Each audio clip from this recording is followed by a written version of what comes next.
क्या BJP Congress party के नेता या किसी भी व्यक्ति की जात पूछ सकती है?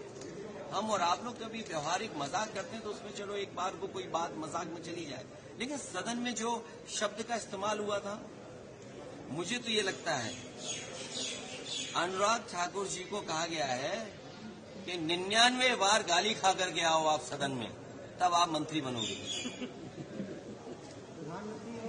और जाति का सवाल जिसको जानना है, बाबा साहब भीमराव अम्बेडकर जी की किताब एनिमिलेशन ऑफ कास्ट, एनिमिलेशन ऑफ कास्ट जरूर पढ़नी चाहिए।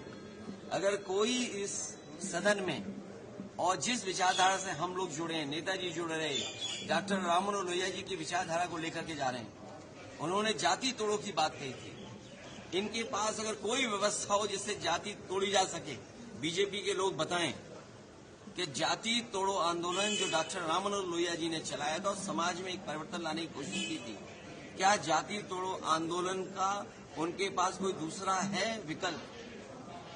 और फिर जिसको जाति को लेकर के शिकायत और दिक्कत और परेशानी हो, उसे आज ही किताब खरीद लेनी चाहिए मंडल कमीशन की और उसकी प्रस्तावना पढ़नी चाहिए। और प्रस्तावना के साथ साथ हमारे संविधान की प्रस्तावना भी पढ़नी चाहिए, जिसमें सोशलिस्ट कंट्री की बात कही है, जिसमें गैर बराबरी खत्म करने का रास्ता दिखाया गया है। और जाति के आधार पर ही आपको आरक्षण क्यों दिया है?